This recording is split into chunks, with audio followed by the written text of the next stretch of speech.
Good morning and welcome back to another video, and today we are going to be talking about how do we make gold in 2019. Now just stick around and enjoy the video. Okay, before we discuss the three methods that I found to work for gold making in 2019 and how we can implement them to make more gold, as BFA is a bit naff when it comes to gold making at this moment compared to a few other expansions.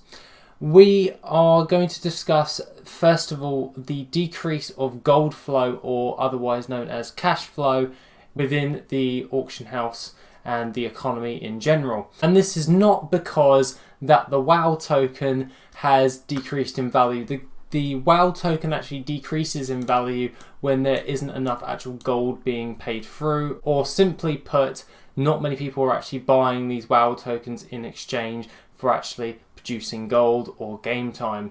And this is due to the fact that a lot of people have unsubscribed, and unfortunately so, that has reduced the cost of the WoW tokens because people aren't willing to spend mass amounts of gold for that WoW time or invest their real life money in order to get a WoW token. So hopefully you guys, simply put, understand that because there's a lack of people and a lack of demand, that is why the WoW token has dropped, and because of the lack of people and demand on the auction house, that is why everything is harder to sell, so to speak. But with that being the case, let's actually get on to the three things that I found that actually are quite well and quite good at making gold in BFA as of 8.1.5. Now, to start off, a simple solution for this would be daily income gold. If you remember back in Warlords of Draenor, this is where we had a depletion in users, and that was because Draenor just pretty much sucked for the most part for a lot of people. Not particularly myself, I rather enjoyed it, but at the end of the day, not a lot of people actually did subscribe or actually did much in the game, as there wasn't much actual content in order to do. But that being the case, they all went over to the passive way of making gold, and that was through the garrison. The garrison was a great way in order to make gold, but unfortunately it is a daily method, so it accumulates over time as you do a 5-minute practice each and every day, and that remains to be a simple way in order to actually make a bit of gold. But not only that, there are a few other daily things you can do, such as the Tilliers farm. Tilliers farm is located in the Valley of the Four Winds, and that is done in the Heartland. This takes like a week or so to actually get up your Tilliers rep, and pretty much all you need to do is just keep doing that each and every day, and then once you have done that, you then plant the necessary herbs and stuff into the ground, and then each and every day you will pull out either white trillium ore, black trillium ore, or some ghost iron ore and all that jazz. So you are able to gain some materials through that, as well as your garrison stuff. Now, don't get me wrong, with the garrison you can still make your hexweave bags for a couple of thousand gold each and every week. That's not great, but for 5 minutes worth for a little bit of gold that you've never had, that's still pretty well and good. The Tilliers farm, however, is probably one of the most profitable ways of actually making daily passive gold, so to speak, by putting in a few minutes of your time each and every day. And following on to that is rares. Now, the rares that I recommend that you actually farm up is the Tanaan rares, such as the ones that are located in the ruins of Krenak, Zethgol, around this part near the Temple of Shana. There's 2 of them there, and Doomroller, which is outside the Hellfire Citadel. These ones have a chance of dropping you the Medallion of the Legion, which still is in demand, as people who are still playing are still willing to actually pay for those reputation gains, as there isn't that much to do overall. Aside from that, over in this section here of Tanaan, there are 3 rare elites which you can farm up for some toys. These ones do take a long time to sell, but for a couple of minutes just to kill all of them each and every day, you can then utilize your alt army, in which that you can actually get hold of some of these toys and shove them on the auction house. Aside from that, with daily gold, you can then also in Draenor go over to Nagrand And in Nagrand, over here in Highmall, there are 3 ogres that drop the Mana Fiend Battle Pet. The Mana Fiend Battle Pet, on my personal experience, takes a few weeks to sell, but for a couple of few thousand gold, this is actually quite well and good if you are able to actually keep up and do that daily stuff. Now I took the liberty of actually doing the daily farms for the Tilia's farm, the Garrison, and or the Tanan and the Nagrand rares. All in total, it took me around about 18 minutes in order to do. I'm going to remove the seconds that it took, but 18 minutes to do all of that per day, per role, and it has netted me per character around about a few thousand gold per day.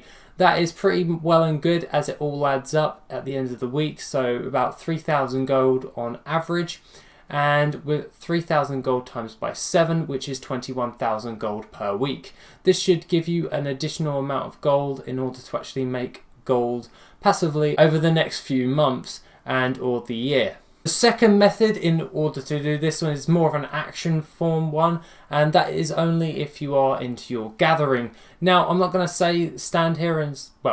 sit here and say that every gathering profession is absolutely amazing, because it sucks. Half of them suck. So skinning and mining, they suck. I'm just pointing that out right there. You're basically spending the majority of your time farming up skins, leathers, and or ores from BFA. Now, other than farming up Saronite ore with mining, those 2 professions are probably not worth your time. You're more likely to make more gold per hour utilising your fishing, which then you can actually focus on the slimy mackerel and or the red tail loach. And these can be found in Zandalar and Kulturas. Other than that, you can actually farm up the Dark Moon Daganore when the Dark Moon Fair is up, and then gather up a load of stuff. This happens once every month for a week, so you can always spend 1 week of fishing up as much Dark Moon Daganore as you bloody well please. Other than that, you can go all the way over to Deep Home, which I will explain to you here. And over in the Pale Roost, you can find a lovely amount of albino cavefish, which are used for the Vial of the Sands recipe. This one takes a lot longer to sell than the other ones, but they actually do sell for a lot more in the long run. If you're willing to stick it out and actually farm up these, you will probably make a decent amount of gold overall. Other than that, herbalism has been one of the most profitable and the most stable of the gathering professions thus far. The best things that you should be farming up is either Foxtail or Starlight Rose from Legion, and or the Cataclysm herbs such as Cinderbloom, the Ajara's Veil, and or Whiptail. These ones provide you with a load of gold per hour, varying from around about 30,000 to 40,000 gold per hour, depending on which routes you actually take, and double checking your auction houses before you actually do these farms. Another thing with BFA herbalism is absolutely amazing, because if you take any of the routes such as the Riverbud route, which is in Kulturas, and the Visual Hill farm, which I personally enjoy the most, which I have done a video about prior, those types of farms actually net you a lot of gold per hour if you are at rank 3 with most of your herbalism, and then you can roughly gain around about 20,000 to 27,000 gold per hour on average. This is a great way in order to make gold, as herbalism is used in a lot of different flasks and or recipes, such as it goes with fishing as well for your cooking. That being the case, let's move on to number 3. Number 3 is crafted utilities.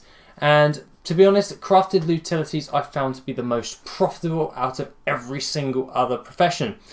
Now, going into this, the things that you should really double down on is the flasks and potions if you're an alchemist, and double down on those for raid nights.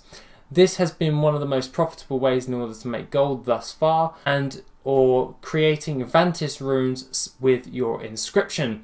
These can net you a lot of gold per hour, and using the required shuffles and or combining them with herbalism can net you a lot of gold in the long run. This is absolutely amazing, especially when a new raid comes out. All you have to really do for the Vantis runes is, as soon as a new raid comes out, you immediately do that as fast as you can the raid and get hold of the inscription Vantis runes. As soon as you can craft them, they will be on a profit, and you'll be able to actually sell those for a higher profit overall. For sustainability purposes, I would recommend that you actually go with herbalism and then farm that up using either the Vigil Hill or the Riverbud farm, making the flasks and potions and or the Vantis runes using your required professions, and then creating a higher gold per hour overall. The next thing of crafted utilities is still Goblin Gliders. Until 8.2 comes out, Goblin Gliders will still be required to do multiple things.